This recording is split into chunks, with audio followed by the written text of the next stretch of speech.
नमस्कार साथियों, स्वागत है आप सभी का बातें बाजार की पर। मैं हूं अंकित अवस्थी। साथियों, चीन की उपलब्धियों ने इस समय पूरी दुनिया को चौंकाया हुआ है। जब मैं बात उपलब्धियों की करूं तो एक विरोधी के द्वारा उसकी तारीफ सुनना थोड़ा सा मुश्किल काम लगता है, लेकिन हमें इसको एडमायर मानना पड़ेगा, करना पड़ेगा। क्योंकि हाल ही के समय में जिस तरह से आर्टिफिशियल इंटेलिजेंस में अमेरिकी दिग्गज कंपनियों ने अपने स्टॉक्स में जो ग्रोथ देखी है, उसको पहली बार अगर किसी ने टक्कर दी थी तो वो चीन ही था, जिसने अपनी डीप सीक ला करके अमेरिकी कंपनियों को सीधा एक रात में इतना बुरी तरह गिरा दिया था कि ट्रिलियंस ऑफ डॉलर का उनका स्टॉक बाजार साफ हो गया था। चर्चा अब इस बात की है कि भारत का चाइना के रेफरेंस में डिस्कशन ही क्यों किया जा रहा है। क्यों हम आज के सेशन में इस तरह की बातें कर रहे हैं? बातें इसलिए कर रहे हैं क्योंकि जिस तरह से हम अपने देश के अंदर आते हुए फॉरेन डायरेक्ट इन्वेस्टमेंट को सुनते हैं, एफआईआई को सुनते हैं कि विदेशी निवेशक आए, उन्होंने भारतीय बाजार में पैसा लगाया, पैसा लगा करके विदेशी निवेशक इतना पैसा बनाकर ले गए या विदेशी निवेशक इतना पैसा निकाल कर ले जा रहे हैं, ये आए दिन हम खबरें सुनते रहते हैं। क्या ऐसी ही खबरें चीनी बाजार के लिए भी आती होंगी? जिस तरह का चीनी बाजार है, यानी कि चाइनीज स्टॉक कंपनियां हैं, उसको देख करके बहुत बार मतलब ये फीलिंग आती है कि भाई इसका एक्सपोजर बहुत कम है। हम जैसे भारतीय लोगों के लिए उस कंपनियों में एंट्री करना, जो उनकी ए कंपनियां हैं, उनके इन्वेस्टमेंट में एंट्री करना बड़ा चैलेंजिंग होता है। लेकिन हाल ही के दिनों में यह ऑब्जर्व किया गया है कि भारत की तरफ से भी या दुनिया के बहुत से देशों ने चीन की जो बड़ी कंपनियां हैं, जैसे टेंसेंट है, अलीबाबा है, इनमें इन्वेस्टमेंट के कुछ तरीके निकाले हुए हैं। आज के सेशन में मैं जिक्र करूंगा कुछ ऐसे ही इन्वेस्टमेंट के तरीकों के। लेकिन समझिए कि चीन का बाजार कितना प्रॉमिसिंग होकर के दुनिया में आ रहा है, उसको समझने के लिए थोड़ा सा डिस्कशन करते हैं। देखिए, जहां तक बात हो चीनी डेवलपमेंट की, चीनी मैन्युफैक्चरिंग की, चीनी इंफ्रास्ट्रक्चर की, चीन के द्वारा बनाई जा रही तमाम प्रोडक्ट्स की, तो यह बात सुनने में आती है कि इन लोगों ने बहुत तेजी से बहुत आगे मैन्युफैक्चरिंग सेक्टर में छलांग लगाई है। यही कारण है कि अमेरिका के बाद आकर ये खड़े हो गए हैं। अब इनकी तरक्की से भारत को निश्चित ही प्रेरणा मिलती है और प्रेरणा मिलनी भी चाहिए, ताकि हम मेक इन इंडिया करके आने वाले समय में सप्लाई चेन के मेन की इंग्रेडिएंट भारत को बना सके। ये समस्त भारतीयों की प्रेरणा है। लेकिन फिलहाल के लिए विश्व पर जो ड्रैगन नजर गड़ाए बैठा है, उसमें उसकी सबसे बड़ी छाप खुद का एआई डेवलप करके की। आपको याद होगा कि मेटा, गूगल, चैट जीपीटी, तमाम प्रकार के माइक्रोसॉफ्ट जैसे ब्रांड्स ने हाल ही में ड्रैगन से एक बड़ी चुनौती पाई जब डीप सीक नाम का एआई लेकर ये आए थे। जैसे ही डीप सीक आया था, अचानक पूरी तरह से बाजार अमेरिकी कंपनियों का नीचे चला गया था। एनवीडिया का स्टॉक 17% तक नीचे चला गया था। इसका मतलब यह है कि एक खोज जो कि इनोवेशन के सेक्टर में टक्कर देने वाली थी, उसने अमेरिकी कंपनियों की चूल्हे हिला दी थी कि यार ये तो चाइना वाले कैसे कर गए, जबकि एनवीडिया वालों ने सेमीकंडक्टर डिवाइस दी नहीं थी। इसका सीधा सा मतलब यह है कि दुनिया जहां एक और तकनीकी में बहुत तेजी से आगे बढ़ने की सोचती है, अमेरिका यह मानता है कि हमारे पास में तकनीकी के नाम पर, जहां सोशल मीडिया है, सेमीकंडक्टर बनाने वाली एनवीडिया है, माइक्रोसॉफ्ट है, एप्पल जैसी तमाम कंपनियां हैं जो कि दुनिया को टेक्नोलॉजी में एक अपर एज पर लेती जा रही हैं, उन्हें जब टक्कर चीनी लोगों द्वारा मिलती है, चाइनीज प्रोडक्ट्स या चाइनीज ब्रांड से मिलती है और उनका असर दिखता है, तो यह तो समझ में आता है कि चाइना वाले भी सेम वही रूट अपनाकर उसी दिशा में आगे बढ़ते चले जा रहे हैं। तो जहां एक और अमेरिकी बाजार चढ़ रहा है, उसी तर्ज पर अमेरिकी या दुनिया भर के निवेशक चाइनीज बाजार में निवेश के लिए ऑप्शंस तलाश रहे हैं। और वो ये सोच रहे हैं कि ये आने वाले समय में, अमेरिका वाले तो हाइप क्रिएट करके चलते हैं, चाइना वाले हाइप क्रिएट नहीं कर रहे हैं, लेकिन बाजार को बहुत तेजी से पकड़ते जा रहे हैं। अर्थात चीनी बाजार भी बढ़ रहा है। निवेशकों के नाम पर जब हम बात करते हैं कि आजकल ब्लैक रॉक जैसी कंपनी जब निवेशकों को यह कहती है कि आप निवेश के लिए पोर्टफोलियो के अंदर क्रिप्टो को भी जगह दे सकते हैं। अमेरिका के अंदर अब ब्लैक रॉक क्रिप्टो के लिए भी म्यूचुअल फंड लेकर आ गई है कि यहां पर आप निवेश कर लीजिए, ईटीएफ लेकर के आ गई है। बिल्कुल वैसे ही दुनिया भर के निवेशकों ने अब चाइना के अंदर भी अपना पोर्टफोलियो डाइवर्सिफिकेशन का तरीका तलाश लिया है, क्योंकि पोर्टफोलियो को डाइवर्सिफाई करना ही एक बड़े निवेशक की सबसे बड़ी खासियतों में होता है। वो सारा पैसा ना तो कभी स्टॉक्स में लगाता है, या फिर मैं ये कहूं ना इक्विटी में लगाता, ना 100% डेट खरीदता। वो अपने पोर्टफोलियो को डाइवर्सिफाई करता है। वो ट्राई करता है कि गोल्ड भी हो, यानी कमोडिटीज में भी उसका कंट्रोल हो, लैंड में भी हो, तो बैंक में भी थोड़ा कैश रखा हो, स्टॉक्स में भी हो, उसका पैसा सब जगह डिस्ट्रीब्यूटेड रहता है। और केवल अपने ही देश का नहीं, वो दूसरे देश में भी कहीं ना कहीं ईटीएफ्स के थ्रू इन्वेस्ट करके बैठा होता है, म्यूचुअल फंड्स के थ्रू अंदर इंट्रोल करके बैठा होता है। ऐसे में चीन की एक कंपनी ने जब अमेरिकी कंपनियों को हिलाया था तो हमने डीपसीक का जिक्र किया था और बताया था कि चाइनीज एआई ने कैसे विश्व के अंदर चर्चा का विषय बना दिया है। चाइना का एआई पावर लगातार बढ़ते बढ़ते तमाम सेक्टर्स में, चाहे हेल्थ सेक्टर है, फाइनेंस सेक्टर है, डिजिटल डेटा है। इंटरेस्टिंग पार्ट यह है कि अमेरिका वाले तो एआई को बेचना शुरू कर दिए हैं, चाइना वाले अपने एआई को अभी बेच नहीं रहे हैं, फ्री ऑफ कॉस्ट कंज्यूमर्स को अपने पास आने दे रहे हैं। जहां अमेरिका अपने द्वारा बनाए गए तमाम प्रकार के चैट बोट्स को या तमाम प्रकार के एआई फैसिलिटीज को सब्सक्रिप्शन बेस पर बेचकर पैसा कमाना शुरू कर चुका है, चाइना उन्हीं के प्रोडक्ट्स को वैसे की वैसे बना करके मार्केट में फ्री ऑफ कॉस्ट उतार करके उनकी रीच को घटाने का काम कर रहा है। अल्टीमेटली पैसा कमाने की जरूरत तो इसे भी पड़ेगी, और एआई कोई किया हुआ कोडिंग प्रोग्राम तो है नहीं कि केवल प्रोग्राम कर दिया और उसके लिए निवेश की जरूरत नहीं पड़ती।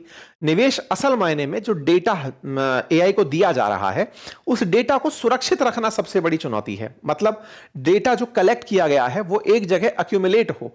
आपके फोन में अगर आप तस्वीर खींचते हैं तो फोन की भी मेमोरी फुल हो जाती है।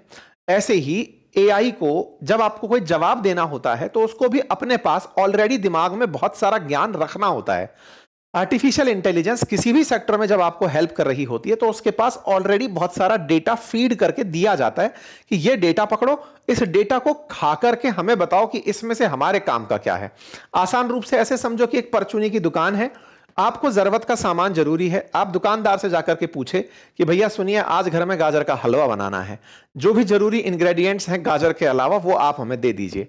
तो दुकान वाले ने 1000 सामान में से जो जरूरी सामान है, जो आपके लिए जरूरी है, फिर चाहे दूध है, चीनी, शक्कर, जो भी आपके लिए ड्राई फ्रूट्स हैं, वो निकाल करके आपको दे दिए। इतने सारे सामान में से दुकानदार ने आपके दिए प्रॉम्प्ट पर जो निकाल कर दिया, आसान भाषा में एआई वैसे ही कर रहा है। लेकिन समझने वाली बात यह है कि वो तभी दे पाया जब उसकी दुकान में माल बहुत सारा था, उसे आपको मना करने की जरूरत नहीं पड़ी। आप गाजर के हलवे की जगह उससे पनीर की सब्जी मांगने की बात कर रहे होते या कपड़े सिलवाने की बात कर रहे होते, जो डेटा उसके पास होता वो उसमें से निकाल कर दे देता।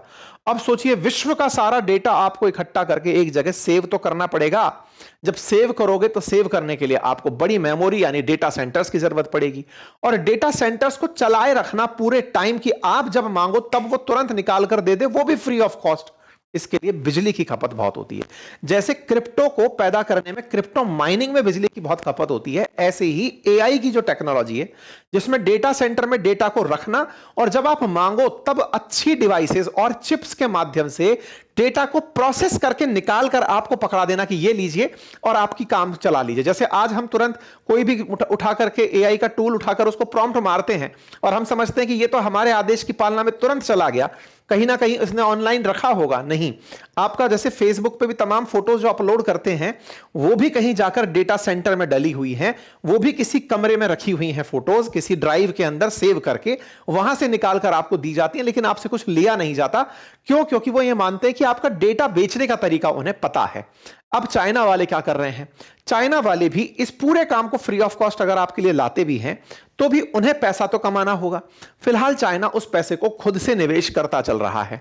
चाइनीज कंपनीज बिना किसी को बताए निवेश पर लगी हुई हैं। मैं कुछ डेटा आपको दिखाऊंगा जिसमें आप पता चलेंगे कि इन लोगों ने अपने यहां पर $70 बिलियन का केवल डेटा सेंटर पर निवेश का प्लान किया, वो भी केवल चाइना में नहीं, ओवरसीज में। मतलब कि डेटा को, अब जैसे मान लीजिए इंडिया वाले लोगों का डेटा है, उसे चाइना नहीं लाना, तो कहीं पता चले कि नेपाल में डाल दिया, भूटान में डाल दिया, बांग्लादेश में एक डेटा सेंटर बना दिया जहां पर इंडियंस का डेटा इकट्ठा करके रख लिया और वहीं से डेटा प्रोसेस होकर के इंडिया की हेल्प कर रहा है या फिर इंडिया के लिए यूज में आ रहा है। ये जो तरीका चाइना वाले अपना रहे हैं, इससे एक बात तो समझ में आती है कि ये लोग इन्वेस्ट बहुत कर रहे हैं। इन्वेस्ट कर रहे हैं तो निश्चित ही आने वाले समय में तमाम अमेरिकी कंपनियों का कंपटीशन देंगे तो बाजार में टक्कर लेकर आएंगे। और यह बात अब पता चलना शुरू हो रही है क्योंकि तमाम लोग इस बारे में बात कर रहे हैं कि इनका जो बिजली का खपत है वो 30% तक बढ़ गया है, 30% तक बढ़ गया है। स्पेंडिंग 75% तक हाइप कर रही है। कुल मिलाकर के ये एआई में निवेश करते चले जा रहे हैं और ये यूएस को टक्कर देने के लिए है। अब हम ये बात क्यों कर रहे हैं? हम ये बात इसलिए कर रहे हैं, जैसे भारत ने ना एआई के क्षेत्र में कुछ नहीं किया है, हम फिलहाल के लिए यूजर बनकर के काम कर रहे हैं या फिर रीलेबलिंग कर दे रहे हैं कि भाई चाइना वालों ने ये बनाया था, अमेरिका वालों ने ये बनाया, लो हम अपना बना दिए, हम अपना कोई एआई का टूल बना दिए, उनका डेटा यूज करके हम रीलेबलिंग कर दिए, है ना, उसको हम दोबारा से रीलेबलिंग करने का काम कर रहे हैं। ओरिजिनल प्रोडक्ट उनका है, तो हम लोग मार्केट में उतना तेजी से टेक कंपनीज को टक्कर नहीं दे पा रहे, हम यूजर बन रहे हैं और खुद ही खत्म हो रहे हैं क्योंकि एआई सर्विस को ही टक्कर दे रहा है और हमारा मेजर बाजार सर्विस सेक्टर है। तो भारतीय बाजार को तो एआई चुनौती दे रहा है, लेकिन इनके बाजारों को ग्रोथ दे रहा है, क्योंकि ये तो सर्विस प्रोवाइडर बनकर आ रहे हैं, आपकी सर्विस खाने के लिए प्रोडक्ट ये बना रहे हैं।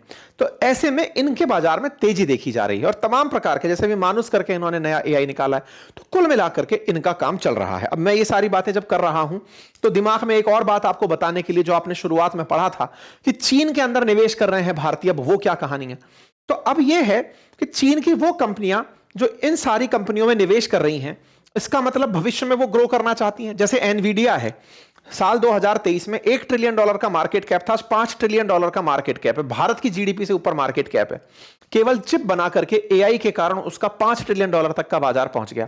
तो किसी ने 2023 में उसका स्टॉक खरीदा हो तो 5 टाइम्स का स्टॉक हो गया, उसका 5 टाइम्स स्टॉक हुआ। इसका मतलब निवेश का सही रास्ता पकड़ा था। अब चीनी कंपनियों में भी निवेशक तलाश रहा है कि कैसे इसके अंदर जाया जाए। हाल ही में मैंने कुछ ऐसे स्टॉक्स देखे या कुछ ऐसे म्यूचुअल फंड्स देखे, स्टॉक्स नहीं, कुछ ऐसे म्यूचुअल फंड्स देखे जो चीन में इन्वेस्ट करने का रास्ता खोज रहा है। हम लोग डायरेक्टली वहां पर निवेश नहीं कर सकते, चाइना परमिट नहीं करता। तो कुछ ऐसे म्यूचुअल फंड हाउसेज निकल कर आए जिन्होंने एफओएफ में फंड ऑफ फंड का फंड लेकर के, जैसे एक स्टॉर्डनर करके एक फंड है, उसके अंदर एक्सिस बैंक वालों ने अपना फंड डाल दिया और वो जाकर के चाइना के, ग्रेटर चाइना में, जिसमें हांगकांग, ताइवान और चाइना मेनलैंड शामिल है, उनकी टॉप कंपनीज के अंदर निवेश कर रहा है। तो ये तरीका अपना करके जो पोर्टफोलियो डाइवर्सिफाई करने वाले लोग हैं वो निवेश कर रहे हैं। जैसे मैं आपको एक उदाहरण दे रहा हूं, जैसे मेरे को एक फंड दिखा, axis greater China equity fund of fund का। अब ये ग्रेटर चाइना इक्विटी फंड है, रिटर्न क्या दे रहा है, एक साल में 39.13%। जब मैं इसकी डिटेल में गया तो मुझे पता चलता है कि ये फंड ऑफ फंड है। इनने जो तरीका अपनाया है वो क्या किया है, ये अपने यहां से इस फंड को लेकर के जा रहे हैं शॉर्डनर आईएसएफ ग्रेटर चाइना क्लास 10 के अंदर। अब ये क्या है, ये शॉर्डनर आईएसएफ क्या है, मतलब तरीका देख रहे हैं कि यहां से चाइना तक पैसा इन्वेस्ट करना है। तो एक्सिस पर तो जैसे भारतीयों का विश्वास, एक्सिस ने विश्वास किया शॉर्डर पर। शॉर्डर कहां की है, ब्रिटेन की कंपनी है। शॉर्डर क्या कर रही है, शॉर्डर इक्विटी के अंदर 96% तक इन्वेस्ट कर दे रही है, डेट के अंदर 3.62% तक इन्वेस्ट कर दे रही है। ये कहां की है, ब्रिटेन की कंपनी है। इन्वेस्ट कहां कर रही है, ग्रेटर चाइना के अंदर। ग्रेटर चाइना किसको बोल रहे हैं, हांगकांग, ताइवान और मेनलैंड चाइना की तमाम उन कंपनियों में जिन्हें यह पाते हैं कि यहां का स्टॉक उठ सकता है। तो एक प्रकार से फंड ऑफ फंड बन करके शॉर्डर इंटरनेशनल सिलेक्शन फंड में, मतलब समझिए कि जैसे म्यूचुअल फंड होता है, म्यूचुअल फंड में क्या होता है कि एक म्यूचुअल फंड हाउस होता है जो आपके लिए फंड इकट्ठा करता है और वो जाकर के किसी स्टॉक में लगाता है। इंडिया में म्यूचुअल फंड के केस में क्या होता है, जैसे कि आपने एक कंपनी नाम फ्लोट कर दिया, XYZ करके कोई म्यूचुअल फंड हाउस है, उसने आपसे कहा कि आप सब लोग मिलकर मुझे पैसा दो, जो पैसा इकट्ठा होकर आएगा मैं तमाम स्टॉक्स में, इन इंडेक्स कंपनीज में लगा दूंगा, या लार्ज कैप में लगा दूंगा, या मिड कैप में लगा दूंगा, और आपको मैं रिटर्न लगाकर देता रहूंगा। यही तरीका होता है। अब यह तरीका जो म्यूचुअल फंड का इंडिया में अपनाया जा रहा है, इससे भी ऊपर का एक तरीका क्या बनाया, एक म्यूचुअल फंड हाउस बना इंडिया के अंदर, जो एक्सिस ने काम किया। इसने क्या किया, पूरा फंड इकट्ठा किया आपसे, उसको शॉर्डर को दिया कि सुनो शॉर्डर, तुम हमसे बड़े वाले हो, तो ये फंड तुम ले लो और इस फंड को तुम लगाओ, हमारे पास तो परमिशन नहीं है, तो तुम लगाओ इस पैसे को। तो हमने तो दिखाने के लिए शॉर्डर में पैसा लगाया। शॉर्डर किस में लगा रहा है, चाइना में पैसा लगा रहा है। विज्ञापन क्या हो रहा है, विज्ञापन हो रहा है कि भाई साहब रिटर्न देखें आप 39.13%। मतलब कंपैरिजन अगर आप देखें तो यहां पर ये जो MSCI गोल्डन ड्रैगन, कंपैरिजन करने के लिए गोल्डन ड्रैगन को देखा जाता है। गोल्डन ड्रैगन क्या है, गोल्डन ड्रैगन असल मायने में ड्रैगन चाइना को बोलते हैं। चाइना की वो तमाम कंपनियां जो कहीं पर भी ट्रेड कर पा रही हैं, जैसे अमेरिकी बाजार में भी ट्रेड कर पा रही हैं या बाहर भी ट्रेड कर पा रही हैं, जिन्हें आप मॉनिटर कर सकते हैं, वो चाइना का हाल बताती हैं। जैसे होता है ना, समुद्र का पानी पीने के लिए एक आंजली पानी ले लो, तो एक गोल्डन ड्रैगन इंडेक्स कुछ उस तरह का इंडेक्स माना जाता है जिसके अंदर रिटर्न्स जो है वो 3 साल के और 1 साल के 42% तक दिखाएं। वहीं पर निफ्टी का जो हमारा रिटर्न आ रहा है 7.59% या फिर इसका रिटर्न 13.90% 3 साल का आ रहा है। तो इस तरह के जो रिटर्न्स हैं ये लोगों को अट्रैक्ट कर रहे हैं कि क्यों नहीं चाइनीज बाजार की उन कंपनीज ने जिन्होंने निवेश किया है उनमें पार्टिसिपेट किया जाए। केवल यही नहीं, कुछ और भी मुझे फंड दिखाई दे, मैं आपको वो दिखाता हूं। जैसे Edelweiss greater China equity fund मुझे दिखाई दिया, greater China equity offshore fund मुझे दिखाई दिया। ये यहां से एक जानकारी निकल कर आई कि ये सभी वो फंड बन रहे हैं और ये कैसे जा रहे हैं, JP Morgan fund greater China fund के थ्रू जा रहे हैं। जैसे वो गए थे ऐसे ये जेपी मॉर्गन फंड के थ्रू जा रहे हैं। मतलब कि कहने का अर्थ यह है कि इंडिया से होते हुए फंड को चाइना के अंदर लगाने का प्रयास किया जा रहा है।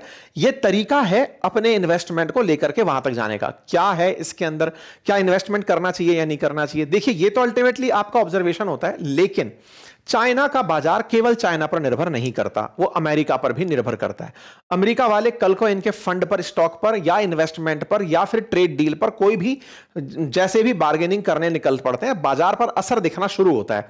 जैसे कुछ दिनों पहले हमने देखा 250% तक उठा करके ट्रेड बैरियर लगा दिए थे, उनका असर भी इनकी कंपनियों पर दिखता है। तो ऐसे में जो पोर्टफोलियो डाइवर्सिफिकेशन रखने वाले लोग हैं, वो इन फंड्स को अपने ऑब्जर्वेशन में रख सकते हैं, लेकिन यह ध्यान रखते हुए कि ये उस कैटेगरी में शामिल है जिस पर अमेरिका चाइना के रिश्ते डायरेक्ट असर डालते हैं। ठीक है, तो हमारा उद्देश्य जो था वो आपको यह बताना था कि किस तरह से भारतीय लोग वहां निवेश करने जा रहे हैं और निवेश का जो तरीका अपनाया है। अब सवाल बनता है कि सर ये निवेश कैसा है, रिस्की है कि हाई रिस्की है कि लो रिस्की है? इसे रिस्की इन्वेस्टमेंट में मैं कंसीडर करूंगा और म्यूचुअल फंड इंडस्ट्री वाले भी इसे रिस्की कैटेगरी के अंदर मान के चलते हैं। ऐसा क्यों है? क्योंकि ऑब्वियस सी बात है कि आप चाइना को लेकर खुद ही सिक्योर नहीं होते। पहले तो चाइना पैसे लेके नहीं भागेगा, लेकिन चाइना के फंड्स पर कल को कोई भी देश किसी भी प्रकार की अगर रोक लगाता है तो आपके इन्वेस्टमेंट की वैल्यू पर असर पड़ता है। तो ऐसे में निवेश के अंदर अगर आपको 39% रिटर्न इंप्रेस कर रहा है तो आप जरूर देख सकते हैं, लेकिन इस विषय पर अपना रिसर्च जरूर करें। अब सवाल बनता है एआई के सेक्टर को कैसे देखते हैं? एआई के सेक्टर को मतलब कि भाई आर्टिफिशियल इंटेलिजेंस ही है क्या चाइनी कंपनीज का मार्केट, या कोई और कंपनीज भी देखी जा सकती हैं? तो देखिए, कुल मिलाकर बात यह है कि निवेश के अंदर तमाम टेक्नोलॉजी की कंपनीज जो तकनीकी को अपग्रेड कर रही हैं, वो निवेश के लिए सबसे सुरक्षित ऑल टाइम मानी जाती हैं। जिसने अपनी तकनीकी को नहीं बदला, दिक्कतें उन्हीं को आएंगी। जो मार्केट के अंदर खड़े रह जाएंगे वो बहते पानी के अंदर गिर जाएंगे। ऐसे में तेज बदलती तकनीकी में अगर भारतीय कंपनियां भी अपने आप को नहीं अकोमोडेट करेंगी तो उन्हें भारी नुकसान उठाना पड़ सकता है। ऐसे में जब एआई इन्वेस्टमेंट की बात हो तो निश्चित ही वॉलेटिलिटी की बात ध्यान में रखनी जाएगी, लॉन्ग टर्म में क्या असर पड़ेगा उसका ध्यान रखना जाएगा, और सबसे ऊपर डाइवर्सिफिकेशन, कि कहीं ऐसा तो नहीं है कि ये केवल एआई का बबल ही बन रहा हो। पता चल रहा है एआई ये कर देगा, एआई वो कर देगा, अंत में लोग कहेंगे कि सर्च इंजन की तरह तो काम कर रहा है, हमको क्या लेना देना, हम तो रॉ एंड रियल में बिलीव करते हैं और आप उसको छोड़ के निकल लें। कुल मिलाकर के स्टॉक्स में निवेश के समय ध्यान आपका रिसर्च पर खुद की होना चाहिए, अपनी जरूरतों पर होना चाहिए। ये वो वाली बात है, सुने सबकी, करें मन की, और सबसे ज्यादा चीज जिससे आप खुद प्रभावित होते हैं उसको ऑब्जर्व अच्छे से करें। फिलहाल के लिए इतना ही। जानकारी पसंद आई हो तो साथियों से अवश्य साझा करें। तरीका ये कैसा लगा इसे जरूर बताएं। फिलहाल के लिए इतना ही। चैनल पर नए हैं तो सब्सक्राइब कर लीजिएगा। बहुत बहुत धन्यवाद।